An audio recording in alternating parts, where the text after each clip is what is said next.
한판 브리핑 김수민 평론가가 나오셨습니다. 어서 오십시오. 네, 반갑습니다.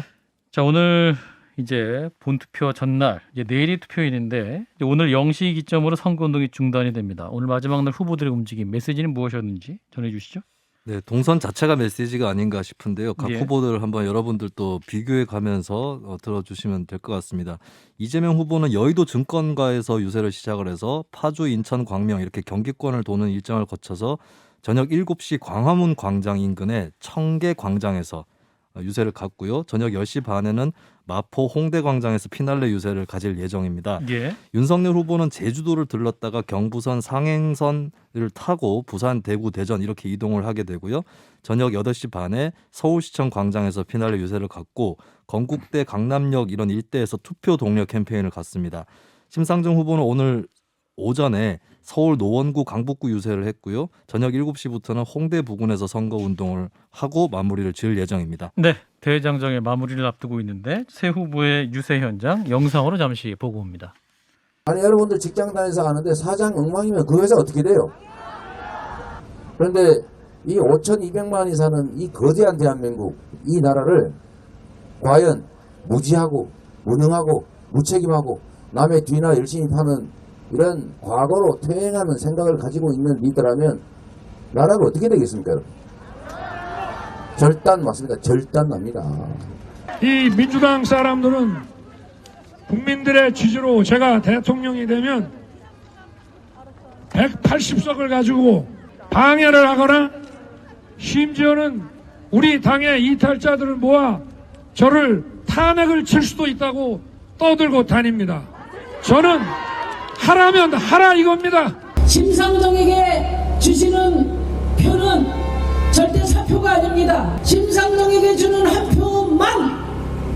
표만이 가장 확실한 변화를 만들어낼 수 있는 펄펄 살아 움직이는 생표가 될 것이다. 여러분 동의하십니까? 네, 계속 네. 전해주시죠. 내용들을 다시 한번 간추려드리면 이재명 후보는 여의도 증권가 유세에서 사장이 엉망이면 회사가 어떻게 되겠느냐, 무능한 리더를 뽑으면 안 된다는 취지로 얘기를 했고요. 예. 통합 정부를 확실히 책임지겠다라고 강조를 했습니다. 윤석열 후보는 제주 유세에서 자신이 대통령이 될 경우에 민주당이라든지 쪽에서 정부를 운영할 수 없게 방해하거나 탄핵할 수도 있다 이런 얘기가 나돌아 다닌다라고 하면서 하려면 하라라고 얘기를 했고요. 누구에게도 빚진 것이 없다. 국민만이 제가 부채를 지고 있는 분들이라고 밝혔습니다. 예. 심상정 후보는 진정한 다당제와 연합정치를 강조하면서 소신정치, 소신투표만이 세상과 삶을 바꿀 수 있다라고 말했습니다. 예, 여야 대선 후보들 마지막 유세 총력을 다한 모습이죠. 대선을 앞두고 있는 각 당 입장 들어볼 텐데 민주당과 국민의힘은 2부에서 만나보고 1부에서는 정의당 여영국 대표를 연결하겠습니다. 대표님 나와 계시죠? 네, 여영국입니다. 안녕하세요. 예. 자, 진중권 작가와 김성애 소장도 있습니다. 함께 인사 나누실까요? 네, 안녕하세요. 네, 안녕하세요.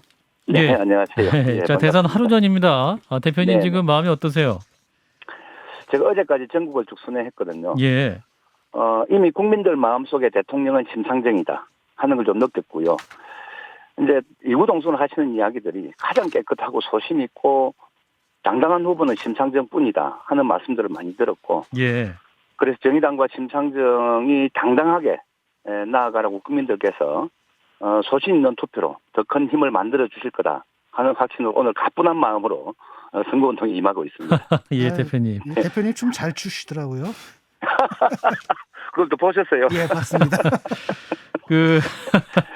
심 후보님이 이제 마지막 날 유세는 이제 주로 서울을 중심으로 많이 하시더군요.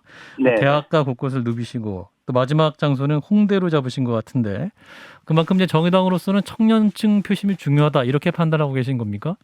네, 오늘 홍대 유세 맞추고 아마 신촌 일대를 네. 돌고요.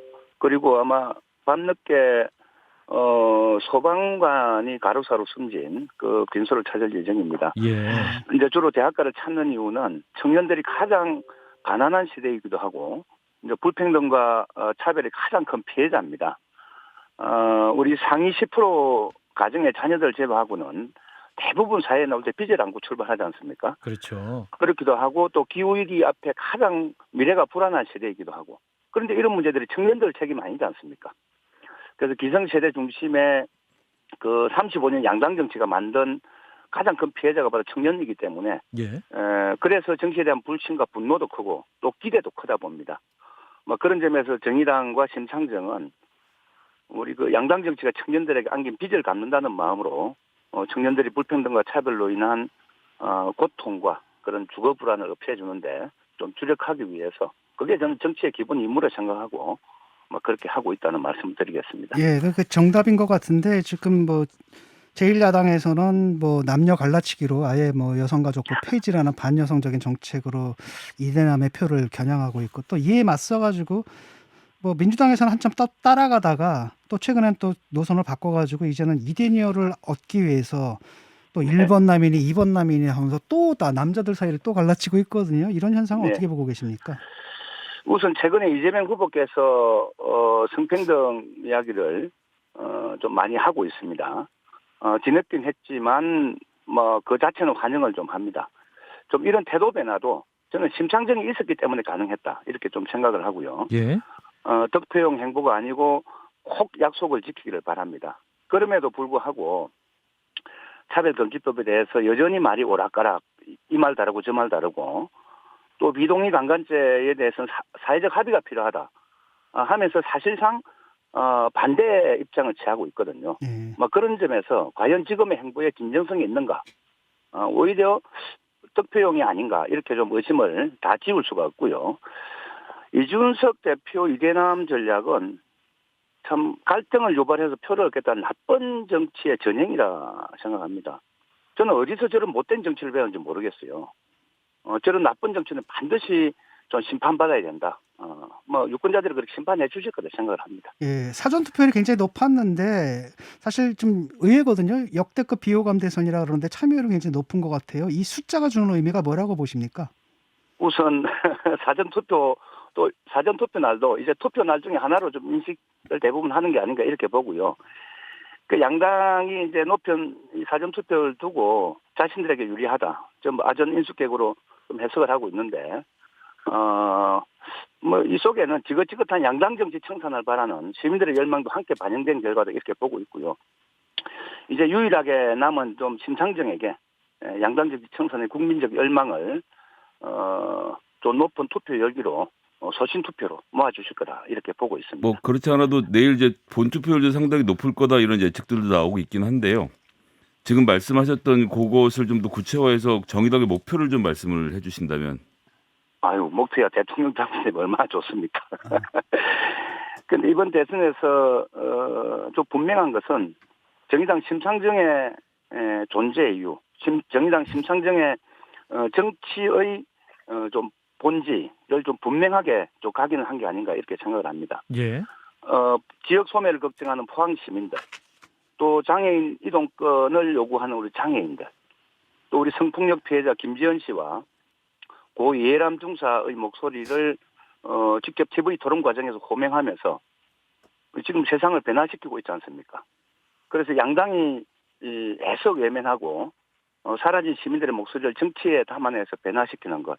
저는 이게 진정한 정치고 정의당이 그동안 20년간 걸어온 심상정과 함께 걸어온 정치다 이렇게 대표님 그러면은 예. 그 최종 득표율을 몇 퍼센트를 좀 목표로 하신다고 말씀하셨을까요? 당연히 저는 이런 우리 정의당과 심상정의 이런 정치에 우리 예. 시민들이 힘을 실어 주실 거라 보고요. 예. 또 두 자릿수를 넘겨서 정치 교체의 교두부까지 확보해 주실 거다 이렇게 좀 보고 있습니다. 그리고 이제 안철수 대표하고 윤석열 후보 단일화를 이루면서 그 사실 이제 제3지대가 심상정으로 모였다 이렇게 말씀을 하시기도 해서 또 다른 진보 정당에서는 우리도 후보가 있는데 왜 심상정만 후보냐 이런 말씀도 들으셨는데 이 상황에서 좀 안 대표의 결정에 대해서 아쉬움이 없으셨는지 좀 소회를 듣고 싶습니다. 아니 아쉬움이 많죠. 정치 교체를 함께 하자고 같이 이 공동 선언도 하고 했는데요. 예.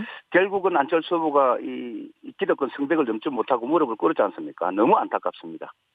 그러나 안철수 후보가 그렇게 기득권 성백에 무릎 꿇었다 해서 정치 교체와 다원적 민주주의를 열망했던 국민들의 열망마저 무릎 꿇은 것은 아니다.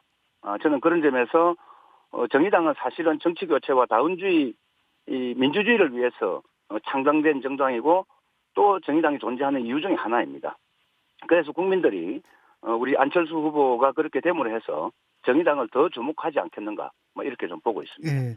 국민들의 관심은 이제 안철수 대표를 지지하던 분들의 표가 어디를 향할 것인가 이 부분이거든요. 네네. 민주당과 국민의힘에서는 모두 다 자신들한테 표가 올 것이다라고 얘기를 하고 있지만 대표님 생각은 어떻습니까? 저는 뭐 현장을 오면서 직접 확인을 하고 있기 때문에 안철수 후보를 지지하던 분들이 물론 뭐 100%는 다 아니겠죠. 이번에 정말 안철수에게 실망했다. 그래도 정의당 심상정 후보에게 표를 주겠다. 이런 분들이 상당히 많이 만났습니다.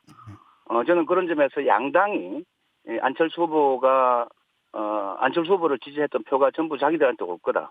뭐 하는 거는 뭐 착각이라 보고 착각은 자유지 않습니까? 저는 그런 점에서 그 안철수를 통해서 정치 교체, 다원적 민주주의를 열망했던 그런 좀 시민들의 표는 일관되게 정치 교체를 주장해온 정의당 심상정에게 표가 상당수 올 거다. 이렇게 좀 보고 있습니다. 예, 오늘 여성의 날인데요.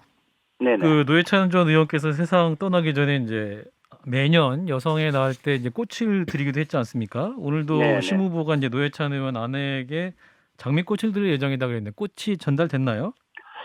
아니요, 요즘 몸이 많이 아프시거든요. 아, 그러시군요. 예, 요즘 또 막 이 코로나 이런 것 때문에 되게 좀 조심스러워해서 선거 끝나고 좀 방문하기로 좀 이렇게 했습니다. 내일 아마 후보께서 마석 모란공원에 노회찬 의원 찾아뵐 계획을 가지고 있는 걸로 알고 있습니다. 그리고 또 이제 윤석열 후보가 오늘 자신의 SNS에 무고죄 처벌 강화, 여성가족부 폐지 등 그동안 자신이 공개했던 여성 관련 공약들을 다시 올렸습니다. 네. 그래서 이제 뭐 이게 사실은 이제 갈라치기 아니냐는 비판을 받고 있었던 건 이걸 재소환하기도 했고요. 워싱턴 포스트하고 인터뷰를 진행했는데 내가 페미니스트라고 생각한다 이렇게 밝혔다가 논란이 일어나니까 행정상의 실수다라고 발언을 철회하고 워싱턴 포스트에 취재를 했던 기자가 원문을 공개하면서 본인들이 이렇게 페미니스트라고 적었다라고 하는 이런 논란, 이런 모습 좀 어떻게 보셨는지도 궁금합니다. 우선 뭐 페미니즘이 뭐 볼트모트인가 이렇게 좀 묻고 싶고요. 저는 윤석열 후보가 자신을 페미니스트라고 소개했던 것은 예를 들면은 저 페미니즘은 잘 몰라도 본인은 그렇게 생각할 수 있다고 생각을 합니다. 예. 그러나 이것은 국민의힘이 어떤 뭐 득표를 보았겠죠. 뭐 이런 과정을 막았는데 정말 나쁜 정치라고 생각합니다. 아니 성별을 기준으로 해서 어떤 정치적이든 경제적이든 사회적이든 문화적이든 차별을 하지 말자. 이거는 누구나 다 지향해야 될 사회인데 또 누구나 지향해야 될 그런 정치인데 이것을 거부하는 게 저는 정치 집단으로서 그 존재 이유가 있는가. 막 이런 좀 분노감마저 사실 듭니다. 알겠습니다. 자, 대표님 이제 마지막으로 유권자들에게 왜 심상정인지 마지막 호소 30초 드리고 마무리하겠습니다. 네, 정의당 심상정에게 보내는 한 표가 진짜 살아있는 표입니다. 외면되고 사라진 시민들의 목소리를 정치에 담아내어서 정치를 변화시키는 우리 국민들의 삶을 변화시키는 그런 정치를 이번 대선 과정에서도 분명하게 좀 확인시켰을 겁니다. 덜 나쁜 사람 뽑는다고 다른 사람 선택하면은 결국은 양당 정치만 강화시키고 이런 시민들의 목소리를 담아내는 심상정과 정의당의 정치는 더 약화될 수밖에 없을 거라 보여집니다. 2번을 피해서 1번을 찍는 것은 늑대에 피하다가 호랑이 만나는 객이 될 거라 이런 좀 말씀을 드리고 그래서 꼭 정의당 심상정 후보에게 소신 있는 표를 던져서 세상 변화에 함께 손을 잡아주십사 이렇게 말씀을 드리겠습니다. 알겠습니다. 정의당 여영국 대표였습니다. 고맙습니다. 네, 고맙습니다. 예, 저 오늘 최종 선거 마지막 날 후보별 메시지 동선 체크해봤는데요. 저 어떻게 보셨는지 진작가부터? 동선이야 뭐 어차피 서울에서 또 마지막 유세하는 건 다 똑같은 거고 메시지를 보게 되면 그 이재명 후보는 계속 이제 네거티브 쪽으로 가는 것 같아요. 그것은 약간 열세 있는 게 아닌가라는 느낌이 들고 뭐 윤석열 후보는 뭐 예나 지금이나 계속 자기 낙선 운동을 하고 있는 것 같고 예 그런 것 같습니다. 네, 김 소장님. 이재명 후보가 오늘 맨 넥타이가 21대 국회 개원할 때 국회 개원식에 문재인 대통령이 메고 왔던 넥타이거든요. 예. 이제 가까운 분들에게 뭐 공식적으로 청와대를 방문하는 분들에게 선물로 드리는 넥타이 저도 한번 메고 왔었는데요. 예.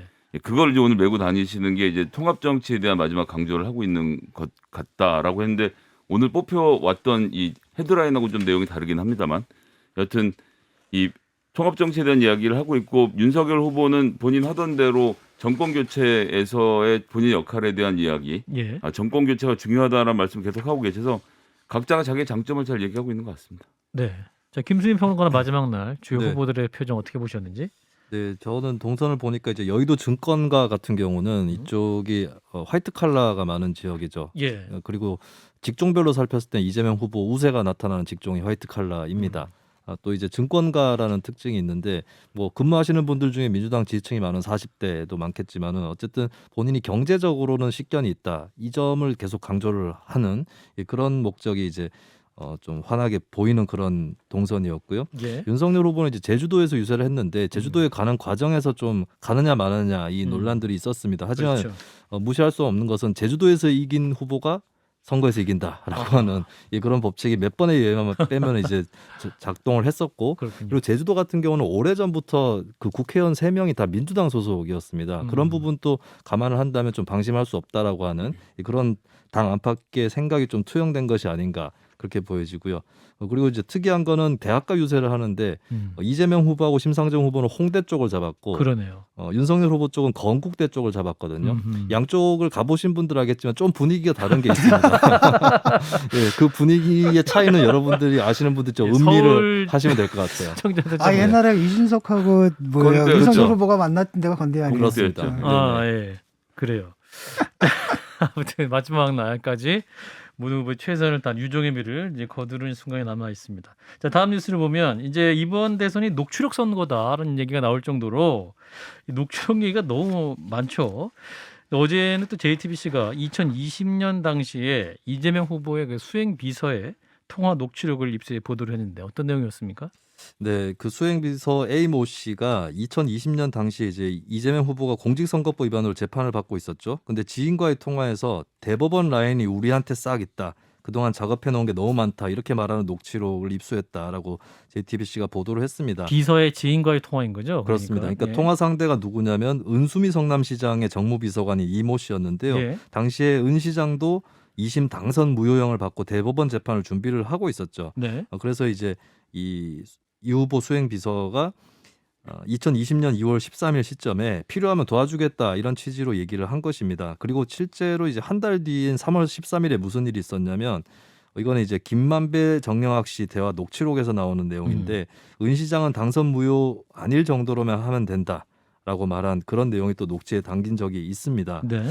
근데 김만배 씨의 드러난 행적을 다시 짚어보면 2019년 7월 16일부터 2020년 8월 21일까지 9차례 대법원을 방문을 했고 방문 장소를 그중 8차례를 권순일 대법관실 이렇게 적었습니다. 네. 그러니까 이 기록만 보면은 권순일 대법관을 만나긴 했다. 뭐 그 실제로 만난지 여부는 또 밝혀내야 될 일이겠지만 네. 그렇게 보이는 것이죠. 그리고 남욱 씨 같은 경우도 검찰 진술에서 김만배 씨가 권순일 전 대법관에게 부탁해서 이재명 후보 사건을 뒤집도록 역할을 했다 이런 발언을 또 했었습니다.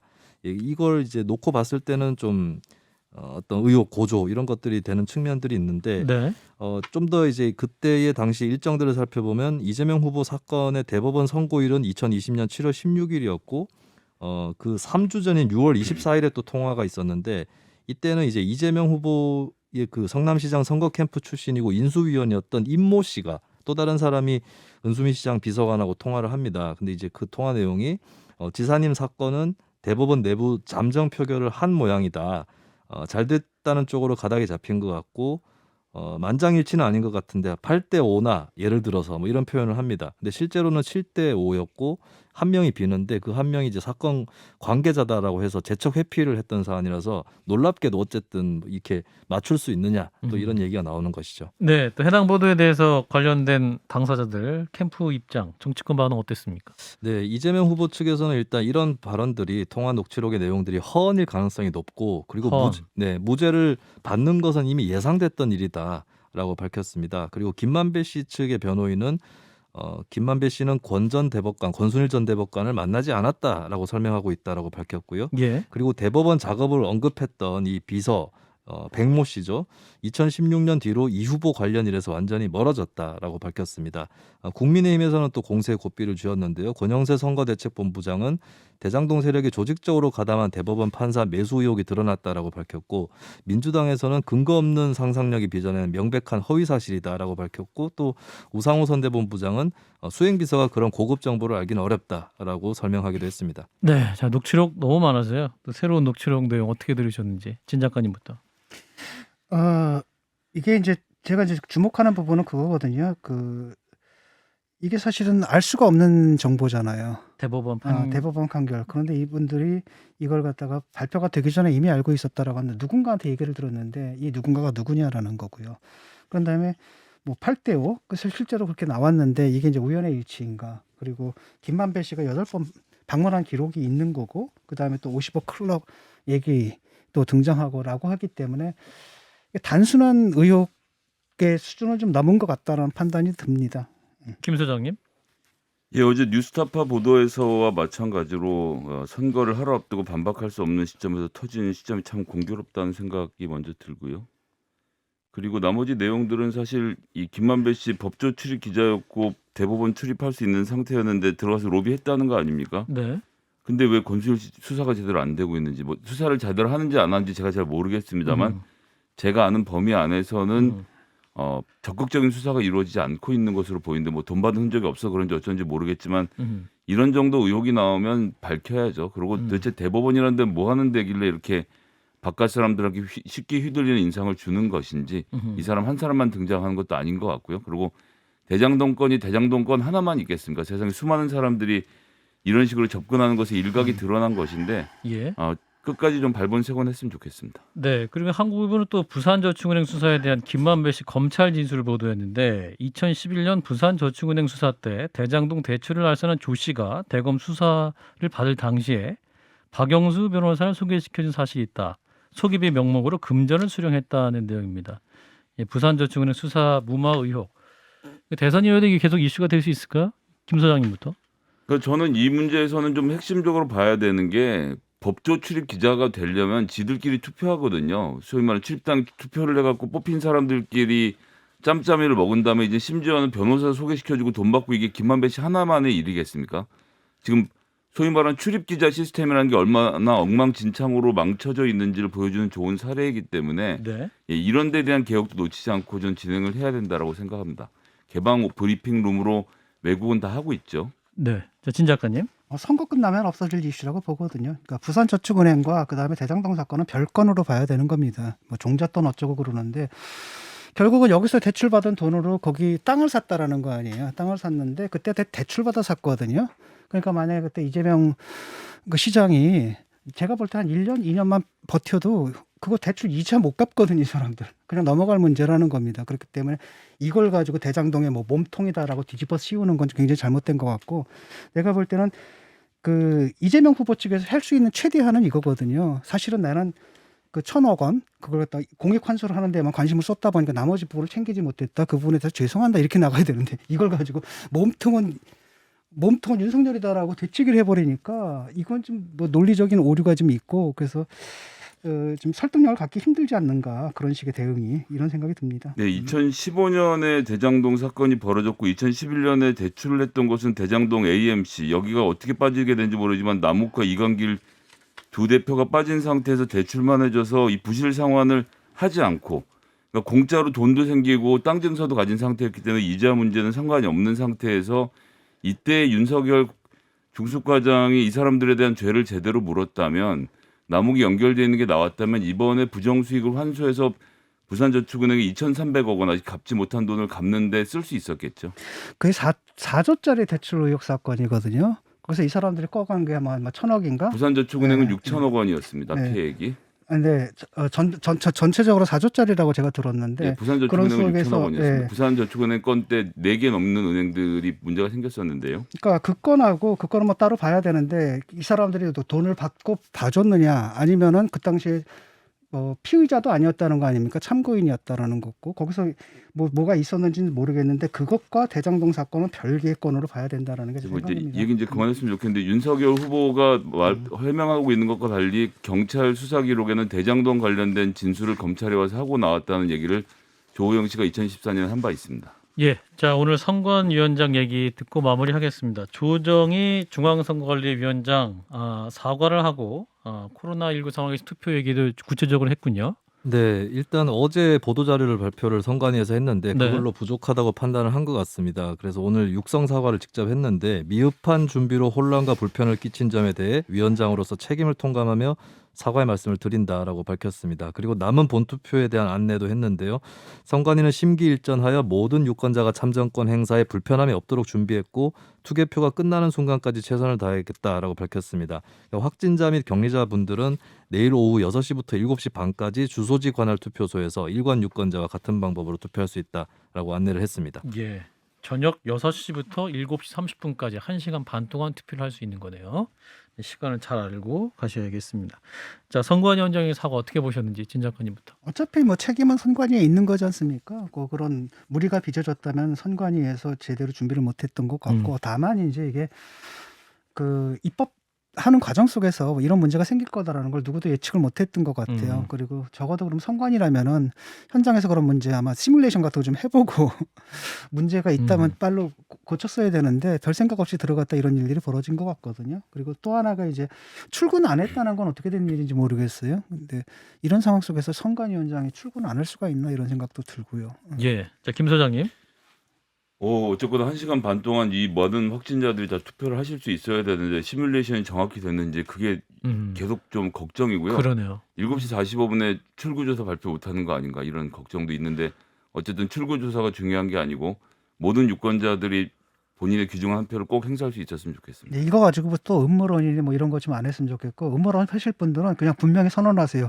난 이걸 조작 선거고 부정 선거기 때문에 난 내일 투표 참가 안 하겠다.